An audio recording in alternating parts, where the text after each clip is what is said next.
नमस्कार मु रतिकांत कानूनगो कांग्रेस टिकेट पाई पाटकुरा विधानसभा विधायक भाव में लड़ुची। यह केवल संभव हो पारि आपण मानकर आशीर्वाद सदिच्छा सहयोग फल एवं आसंता काली मे 10 तारिख सकाळ 8 घटिका समय आमे समस्ते मिसी आमर बंधसाही स्थित कार्यालय ठारू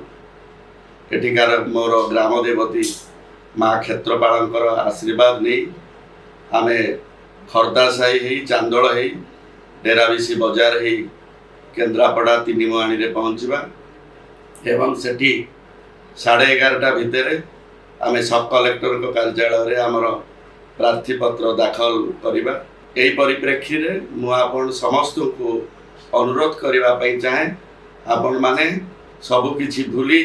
जदि मो द्वारा किछि भूल होता है मते क्षमा करी आपण माने समस्ते आसी मते आशीर्वाद करने सकाळ 8टा बेले आमर बंधसाही स्थित कार्यालय ठारे पहुँचले आमे समस्ते मिलेमिशी चांदोल ही केन्द्रापड़ा रे पहुँचवा एवं सेठी सब कलेक्टर पाखे आमर प्रार्थी पत्र दाखल करवा। मु आशा करुच्ची प्रभु बलदेव जी आशीर्वाद आम उपरे अच्छी एवं आपण माने जो भाव में कष्ट करिसंती दीर्घ 4 वर्ष है आपण माने समस्ते आसंतु मिसंतु मिसिकी जिबा एवं आगामी विधानसभा निर्वाचन जो जून 1 तारिख रे हबो सेठी समस्ते मिलीमिशी लड़ाई करवा। कांग्रेस पाई गोटे अपूर्व सुजोग एथरे अछि तेणु आम समस्ते मिसिबा एवं लड़ाई जोरदार करवा एवं पाटकुरा रे निश्चित भाव में आपण माने जितिबे एवं जितिले